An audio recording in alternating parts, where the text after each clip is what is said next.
Today I bring you a story that will deeply move you. Sterling Whitmore, after years of fighting a silent battle with anorexia, had a near-death experience that completely transformed his life and his outlook on the future. He met Jesus, and from that encounter, he received a shocking revelation about a spiritual portal that will open on September 9th, 2024, something that promises to change humanity forever. Before we start, if you're new here, leave a like, subscribe to the channel, and activate the bell so you don't miss any content. Hello, my name is Sterling Whitmore. I'm 28 years old now, but the story I'm going to tell happened when I was 25. I was born and raised in Salt Lake City, Utah, in a very religious family. My parents were always devout, you know. Ever since I was little, I saw my mother, Margaret, kneeling by my bed every night, praying. My father, too, always talking about the power of prayer. We went to church every Sunday, participated in Bible study groups, that sort of thing. It was as if our lives revolved around faith. But even growing up in this environment, I always had my doubts. It wasn't that I didn't believe in God, but I couldn't feel that strong connection that my parents seemed to have. I wondered if there was something wrong with me, you know? Why couldn't I feel God the way they did? Was my faith not strong enough? These questions tormented me, but I never had the courage to talk about them with my parents. I didn't want to disappoint them. Additionally, since I was a teenager, I struggled with self-esteem issues. I never felt comfortable with my body. I always thought I was overweight, even when I wasn't. This has accumulated over the years, you know? A constant dissatisfaction that I didn't know how to deal with. When I turned 18, things started to get out of control. I started restricting my eating, obsessively weighing myself. At first, it felt like I was in control, like I finally had control over something in my life. But it didn't take long for it to turn into something much bigger than me. At the age of 21, he was already suffering from anorexia. I skipped meals, avoided going out with friends if it involved food, and isolated myself more and more. My parents tried everything. Doctors, therapists, even group prayers at church. But nothing seemed to work. At 25, I was on the verge of collapse. My body was destroyed. My mind was a whirlwind of negative thoughts. I could barely walk up a flight of stairs without getting out of breath. Doctors said my organs were starting to fail. It was like I was disappearing, both outside and inside. It was at this critical moment that something extraordinary happened. Something that completely changed my perspective on life, death, and everything in between. That's what I want to tell you about today. It's not an easy story to believe, I know. If someone had told me something like this before, I probably would have doubted it, but I can guarantee that every word is true. It is the story of my near-death experience, my encounter with something much greater than I could have imagined, and the revelation I received. A revelation that, I believe, will impact not only my life, but that of many other people as well. It was a winter night in Salt Lake City. I remember it was particularly cold, the kind of cold that seems to get into your bones. I was in my room, sitting on the bed, trying to read a book, but I couldn't concentrate. My body hurt, as it always had lately. Every movement was an effort. Suddenly, I felt a wave of nausea so strong that I thought I was going to pass out. I tried to get up to go to the bathroom, but my legs were too weak. I fell to my knees beside the bed, panting. The air felt thick, too heavy for my weak lungs. I tried to call my mother, who was downstairs, but my voice came out as a whisper. Panic started to take over me. My heart was beating so fast I could hear it in my ears. The ends of my fingers began to tingle, and a feeling of intense cold spread throughout my body. My vision began to darken around the edges, as if a tunnel was closing around me. I knew something was very wrong. I tried to drag myself to the door, but I couldn't. My limbs felt like they weighed tons. The last thing I remember was looking at the clock on my bedside table. It was 11:47 p.m., and then everything went dark. I don't know how long I was unconscious. It could have been seconds or hours. The next thing I noticed was a strange sensation, as if I were floating. I opened my eyes and found myself looking at myself. I was floating above my own body, which was lying on the bedroom floor. It was the most surreal thing I have ever experienced. I could see every detail, my disheveled hair, the old t-shirt I wore to bed, even the peaceful expression on my face. It was like I was sleeping, but I knew it wasn't sleep. I tried to call for help, scream, do anything, but I had no voice. It had no body. It was just consciousness, floating there, looking at my own inert form on the floor. It was then that I noticed a soft light coming from the corner of the room. It wasn't a normal light. It was more like a luminous mist, gently pulsing.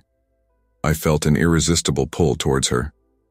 As I got closer, the light became more intense, brighter. Suddenly, I was sucked into the light. It was like falling into a black hole. But instead of darkness, it was pure light.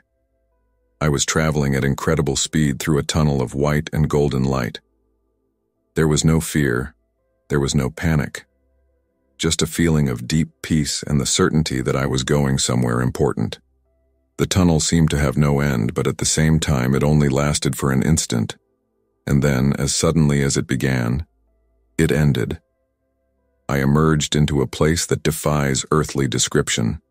When I exited the tunnel of light, I found myself in a place that can only be described as heavenly. It was a vast field of flowers, stretching as far as the eye could see.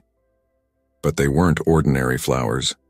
They were flowers with colors I'd never seen before, colors I didn't even know existed. Each petal seemed to glow with a light of its own, pulsing gently, as if it were alive. The sky above was not blue, but a mixture of pastel shades that constantly changed, like an eternal aurora borealis. There was no sun visible, but everything was bathed in a soft, welcoming light that seemed to come from all directions at once. The air was different. It wasn't like breathing, because I no longer had a physical body. It was more as if the very essence of that place permeated me, nourishing me in a way that went beyond oxygen. Each breath brought a wave of peace and well-being that I had never experienced before. And the aromas. Each flower gave off a unique scent, but it wasn't overpowering. It was a symphony of fragrances that blended perfectly, creating a bouquet that soothed my soul and heightened my senses at the same time. I floated above this field, marveling at everything around me. There was no more pain, no more the weakness that had tormented me for so long. For the first time in years, I felt complete, whole. It was then that I realized I wasn't alone. In the distance, I saw figures moving across the field. They seemed to be made of light, with vaguely human shapes, but much more ethereal. Some floated like me, others walked among the flowers, touching them gently. One of these figures began to approach me. As he got closer, I began to recognize his features. She was an elderly woman, with a gentle smile and eyes full of wisdom. With a shock of recognition, I realized who it was. My grandmother, Eleanor, who had passed away when I was just 12 years old. But she didn't look like the frail, sickly grandmother I remembered from her final days. Here she was radiant, full of life and energy. His face was unlined. His eyes sparkled with a vitality I had never seen before.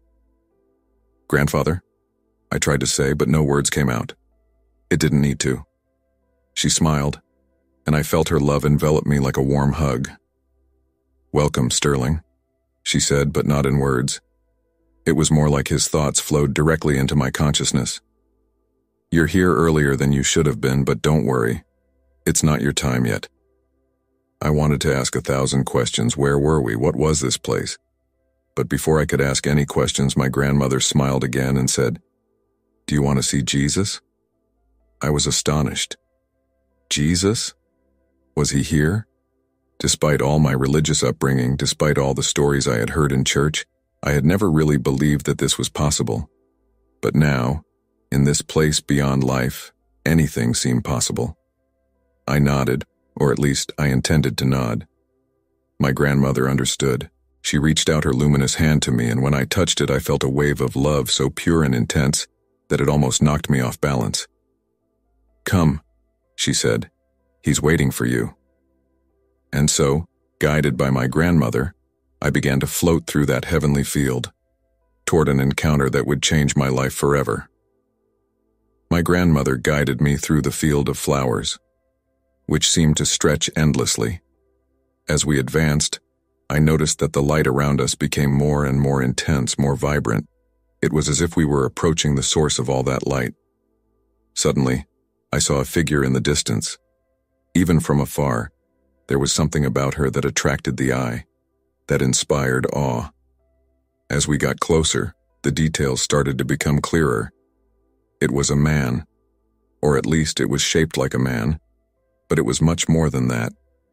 He radiated light, not like the other souls I had seen in that place, but in a much more intense way. It was as if he was made of pure light. He wore a simple tunic, so pure white it almost hurt to look at. Her hair was long and dark, framing a face that was both gentle and majestic. And his eyes were a deep brown, so full of love and compassion that I felt like they could see right through my soul. I knew without a shadow of a doubt that I was standing before Jesus.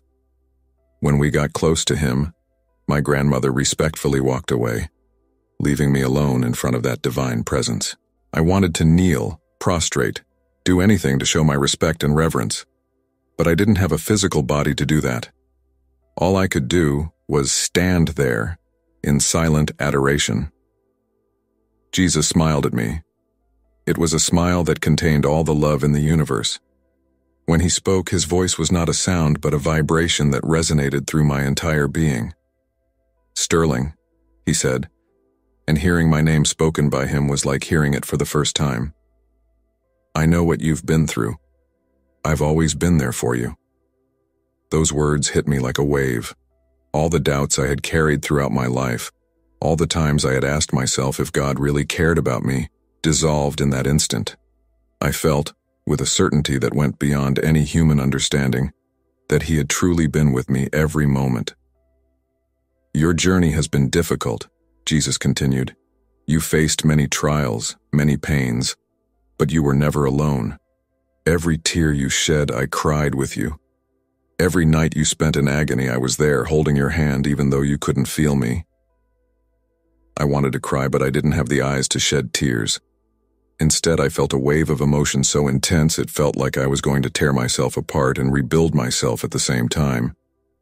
"Your struggle with anorexia," Jesus said softly, "was not just a physical battle. It was a spiritual battle, a battle for your soul. And although it seemed like you were losing, you never gave up. You kept fighting, you kept seeking, and that's why you're here now." He reached out his hand to me, and when I touched it, I felt a warmth that spread throughout my being. It was as if every wound, every scar I carried, physical and emotional, was being healed in that instant. "You have a purpose, Sterling," Jesus said. "A purpose greater than you can imagine. That's why you were brought here today. There is something you need to know, something you need to share with the world." And it was then that Jesus began to reveal something to me that would change not only my life, but potentially the lives of many other people. A revelation about a future event that I could barely comprehend, but that I knew was vitally important. Jesus looked me in the eyes, and at that moment I felt as if the entire universe was contained in his gaze. He began to speak, and each word seemed to resonate not just in my mind, but in my entire essence.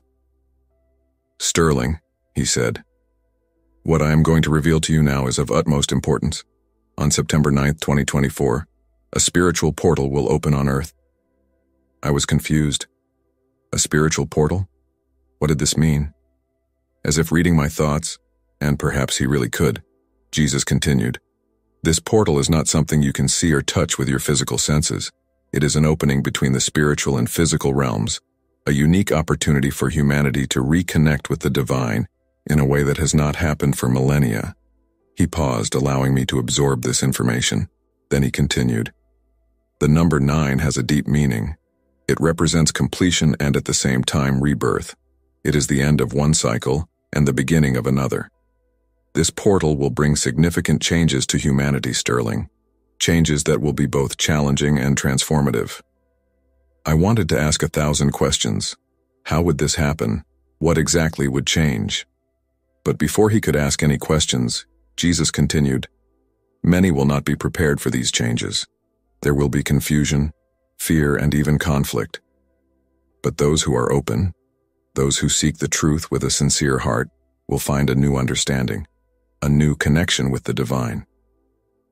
He looked at me with an intensity that made me tremble, if a soul can tremble. "That's why you're here, Sterling. You need to share this message.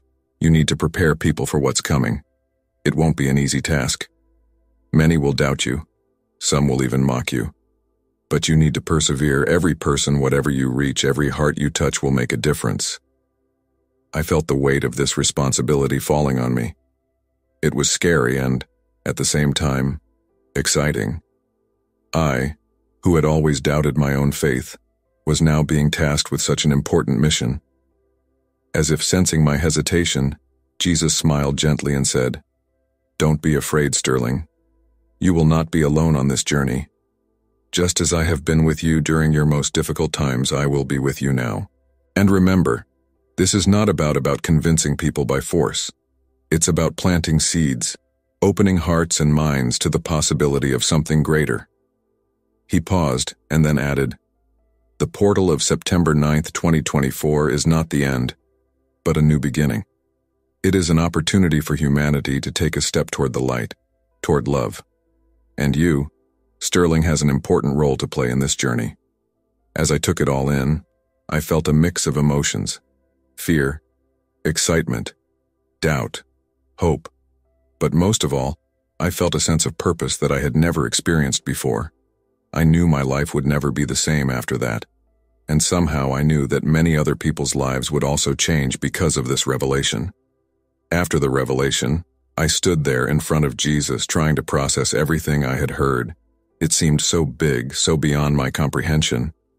How could I, Sterling Whitmore, be responsible for sharing such an important message? Jesus must have sensed my apprehension because he smiled again, that smile that seemed to contain all the love in the universe, and said, "Sterling, you were chosen not because you are perfect, but because you are you. Your struggles, your doubts, your journey, all of this prepared him for this moment." He stretched out his arms and, before I could react, engulfed me in a hug. It wasn't a physical hug, of course. We didn't have physical bodies there. It was more like my entire being was being enveloped by pure, unconditional love. In that moment, I felt all my insecurity, all my fear, all my pain dissolving. "It's time for you to return," Jesus said softly. "Remember, Sterling, you are never alone. Even in the moments when you can't feel me, I am there. And now, you have a purpose. Use it well." Before I could say anything, not that I knew what to say, I felt a force pulling me back.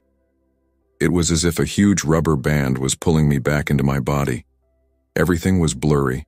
The heavenly colors, the field of flowers, the serene face of Jesus. Everything blended together in a whirlwind of light and sensations. I was traveling back through the tunnel, but this time it felt much faster and more chaotic. Suddenly I felt a shock.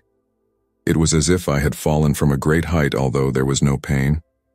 I opened my eyes and found myself back in my room, lying on the floor exactly where I had passed out. The first thing I noticed was the air entering my lungs. It was almost painful, as if I hadn't breathed for a long time. My heart was beating fast, almost frantically. I blinked several times, trying to get used to the sight of my familiar room after having witnessed the wonders of the beyond. And then I felt something I hadn't felt in years: hunger. An intense, almost desperate hunger. It was as if my body, which had rejected food for so long, was now begging for nourishment. I tried to get up, but my muscles were too weak. "Mother," I managed to scream, my voice hoarse and weak. I heard footsteps rushing up the stairs, and then my mother entered the room, her face a mask of worry. "Sterling, what happened? Are you okay?" she asked, kneeling beside me. I wanted to tell her everything, about the tunnel of light, the field of flowers, the encounter with Jesus, the revelation. But the words didn't come. How could I explain something so profound, so beyond normal experience.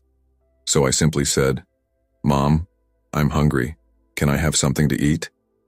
Her face lit up with a mixture of surprise and joy. How long had it been since she heard me order food?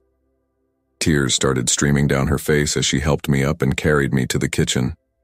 As I ate, slowly, carefully, savoring each bite, I knew my life had changed forever. It wasn't just physical hunger that had returned. It was a hunger for life, for purpose. And I knew I had an important message to share with the world.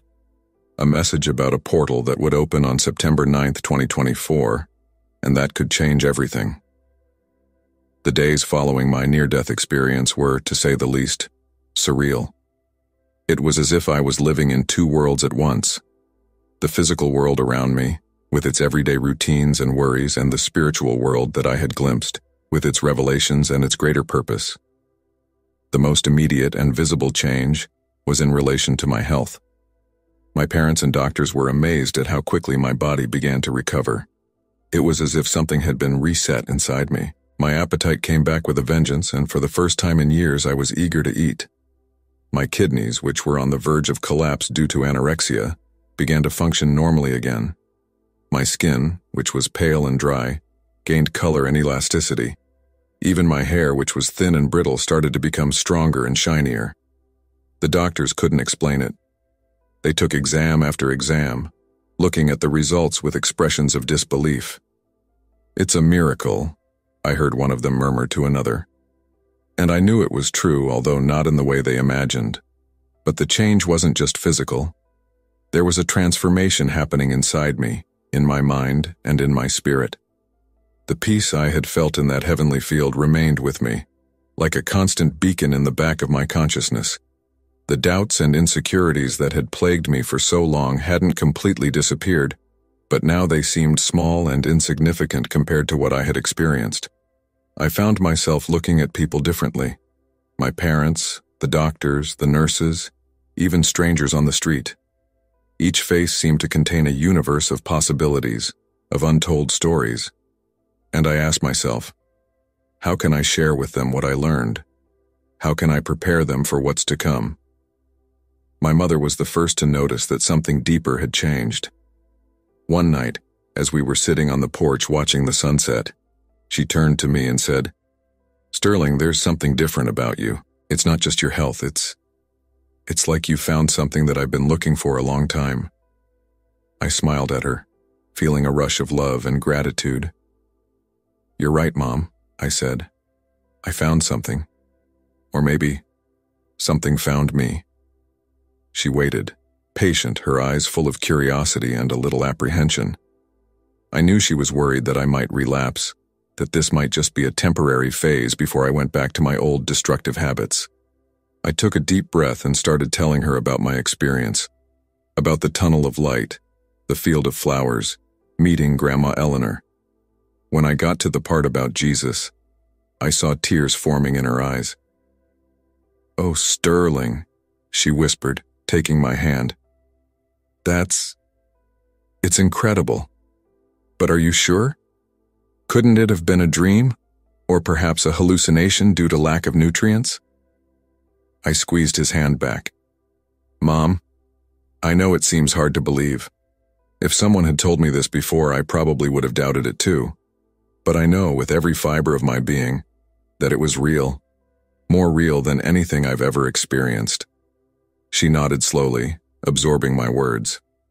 "And this revelation about the portal in 2024, what do you think it means?" I looked at the horizon, where the last colors of the sunset painted the sky. "Honestly, Mom, I don't know exactly. I know it's important. I know we need to prepare. But the details, I think we'll figure it out together." We were silent for a moment, each lost in our own thoughts. Then my mother turned to me, her eyes shining with a mixture of love and determination. "Well," she said, "whatever lies ahead, let's face it together. You're not alone in this, Sterling." In that moment, I felt a wave of gratitude so strong it almost took my breath away. I knew the road ahead wouldn't be easy. Sharing that message, preparing people for what was to come. It was going to be a huge challenge. But with the support of my family and the assurance of the divine love I had experienced, I felt ready to face whatever came my way. The journey was just beginning. In the weeks and months following my near-death experience, I found myself faced with a challenge I never imagined I would face.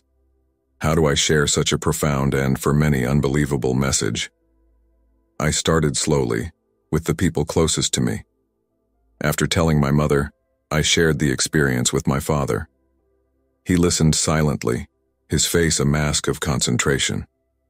When I finished, he was quiet for a long moment before saying, "Son, I'm not going to pretend to understand all of this, but I see the change in you, and I know something extraordinary has happened. Count on me." Encouraged by my parents' support, I decided to share my story with some people at our church. Reactions were mixed. Some were fascinated, asking question after question about what the afterlife was like, what Jesus looked like, what exactly he had said. Others were more skeptical, gently suggesting that perhaps I had had a very vivid dream due to the stress of my condition.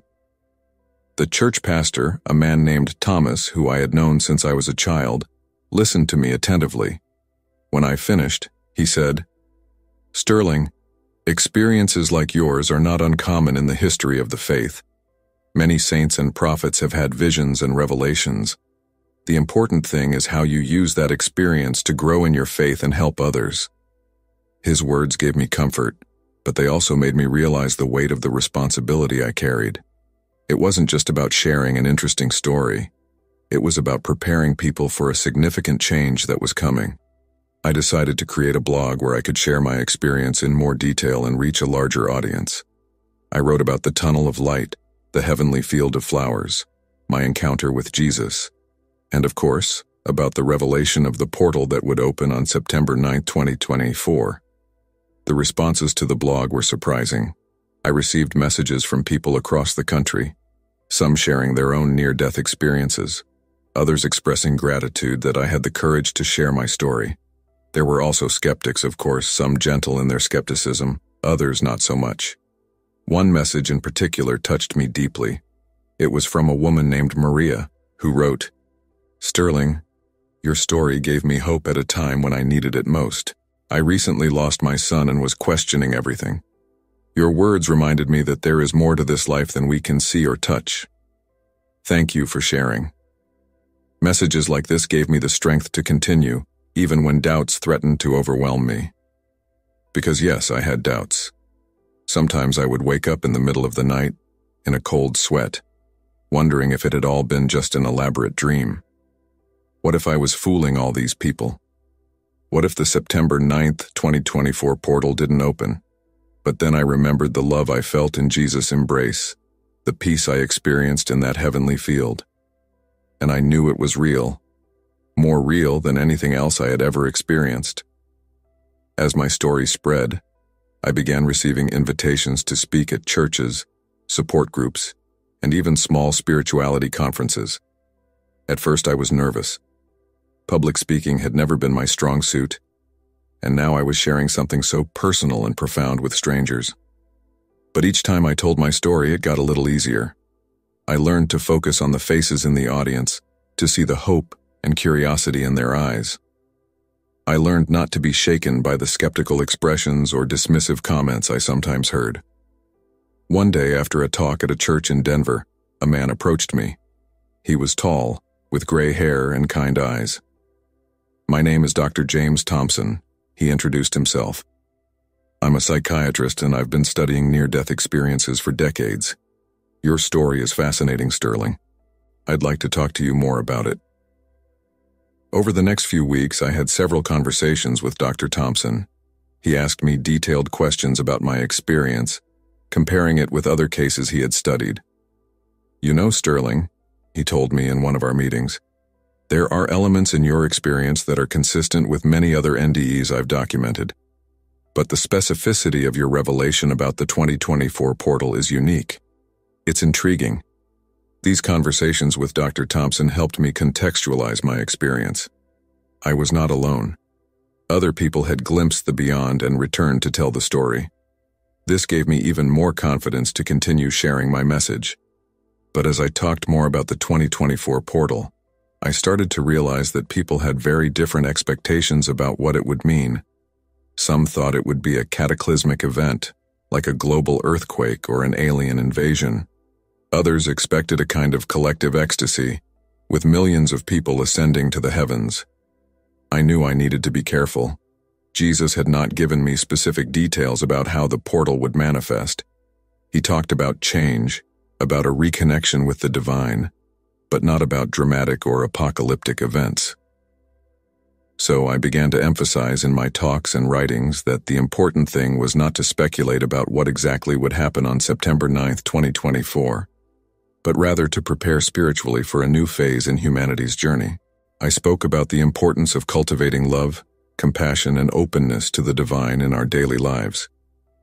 The portal is not an event that will just happen to us, I said. It's an opportunity we need to be ready to embrace. And that preparation starts now, in how we live our lives, in how we treat each other, in how we connect with the divine in each moment. As I continued on this journey of sharing my experience and the message I received, I began to notice that something was changing not only in the people around me, but in myself. With each story I told, each person I touched, I felt like I was fulfilling the purpose I was given. And in this process, I was healing from wounds I didn't even know I had. The anorexia that almost killed me now seemed like a distant memory. My body was healthy, yes, but more than that, my soul was at peace. I had found a purpose, a reason to live that went beyond myself. And so, day by day, person by person, I continued to spread the message about the portal that would open on September 9th, 2024. I didn't know exactly what the future held, but I knew I was on the right path. And that, in itself, was a miracle. Here I am, just a few months away from September 9th, 2024. It's hard to believe that it's been almost 3 years since my near-death experience. So much has changed since then, in me, in the people around me, and in the world. The expectation is palpable, not just among those who believe my story, but it seems that the entire world is somehow aware that something significant could happen on this date. There is a mixture of fear, hope, and curiosity in the air. I confess that I also feel a growing anxiety. Despite all my faith, all the certainty I felt during my experience, there are still moments when fear creeps in. What if I got it all wrong? What if nothing happens? Or worse, what if something terrible happens? But then I take a deep breath and remember Jesus' words. Don't be afraid, Sterling. You will not be alone on this journey. These words have been my mantra for the past few years, giving me strength when doubts threaten to overwhelm me. Over the past few months, I have focused on spreading a message of calm and spiritual preparedness. In my talks and blog posts, I emphasize that whatever happens on September 9th, the most important thing is to be ready in our hearts and souls. The portal is not something that will just open in the sky, I often say. It's an opening in our hearts, an opportunity to reconnect with the divine in a deeper way. And that reconnection starts now, in how we live our daily lives and how we treat each other. I have seen changes in the people around me. Many who heard my story began to re-examine their own lives and beliefs. Some returned to the faith they had abandoned long ago. Others have found a new spirituality that transcends traditional religions, and still others, although skeptical of my specific experience, were inspired to live with more compassion and purpose. My own family has been a constant source of support. My parents, who were initially shocked by my story, are now my biggest advocates. My mother often accompanies me to lectures, offering her own testimony of how she saw me change after the experience. Dr. Thompson, the psychiatrist who studied my case, remains a valued friend and mentor. He helped me navigate the psychological aspects of sharing such a profound and sometimes controversial experience. Remember, Sterling, he told me recently, your task is not to convince everyone. It is to share your truth and allow everyone to find their own meaning in it. As September 9th approaches, I have been receiving an increasing number of invitations for interviews and media appearances. I carefully choose where to appear, always with the goal of sharing a message of hope and unity, not fear or division. I have also been preparing myself spiritually. I spend more time in prayer and meditation, seeking that connection I felt so strongly during my near-death experience. Sometimes, in moments of stillness, I feel again that deep peace, that unconditional love that I experienced in the afterlife. These moments renew me and give me strength to continue. I don't know exactly what will happen on September 9th, 2024. I don't know if there will be some dramatic event visible to everyone, or if it will be a more subtle change, felt first in our hearts and souls. What I do know is that I will be ready to embrace whatever comes, ready to continue sharing the message of love and hope I have received. Looking back at the scared, sick young man I was before my near-death experience, I can hardly believe the journey I've been on. The anorexia that almost killed me now seems like a distant nightmare. My body is healthy, my mind is clear, and my spirit, well, my spirit is more alive than ever. This transformation was not easy. There were days when the old insecurities tried to return, when the fear of judgment from others almost made me retreat. But every time I felt weak, I remembered that heavenly field, that embrace of pure love that I received from Jesus, and that gave me the strength to continue. Now, as I prepare for what could be the most important day of my life, and perhaps in human history, I feel a mix of emotions. There is anxiety, of course. How could there not be? But there is also a deep sense of peace and purpose. I have decided that I will spend September 9th, 2024, on a spiritual retreat. I invited a small group of people, my family, some close friends, and some of those who have been deeply touched by my story over the years. We will be together in a peaceful place, away from the hustle and bustle of the media and the expectations of the world. We plan to spend the day in prayer, meditation, and reflection. We will not be waiting for dramatic signs or cataclysmic events. Instead, we will be open, receptive to any subtle shifts we may feel in our hearts and souls. I know many others around the world will be doing something similar. I received messages from groups on all continents who plan to meet on that day, to pray, meditate, and connect with the divine. The idea of so many people around the globe united in spirit on this day fills me with hope. Of course, there are also those who are preparing in more dramatic ways. I've heard of people building shelters, stockpiling supplies, even planning expeditions to places considered sacred. While I understand the impulse to prepare for the unknown, I always emphasize that true preparation is spiritual, not material. As the big day approaches, I find myself reflecting on everything I've learned and experienced over the past few years. I realized that regardless of what happens on September 9th, the journey so far has already been transformative. Lives were touched, hearts were opened, and a wave of hope and love spread across the world. Perhaps this is the true purpose of the portal, not a single dramatic event, but a gradual process of opening hearts and minds to a greater reality, a deeper connection with the divine and with each other.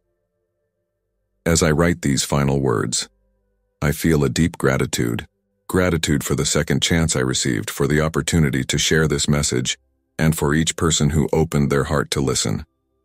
I feel honored to have been chosen for this role, as scary and overwhelming as it can be at times. I don't know what the future holds. I don't know exactly what will happen when the clock strikes midnight on September 9th, 2024. But I do know this. I am ready, I'm open, and I'm full of hope. For those reading this, I want to leave one final message. No matter what happens that day, remember that the love I felt in the afterlife, the love Jesus showed me, is available to all of us, here and now. We don't need to wait for a portal to connect with the divine. We can do this every day, in every act of kindness, in every moment of compassion. The future is coming, and it brings with it the promise of something new and wonderful. Let us be ready to embrace it with an open heart.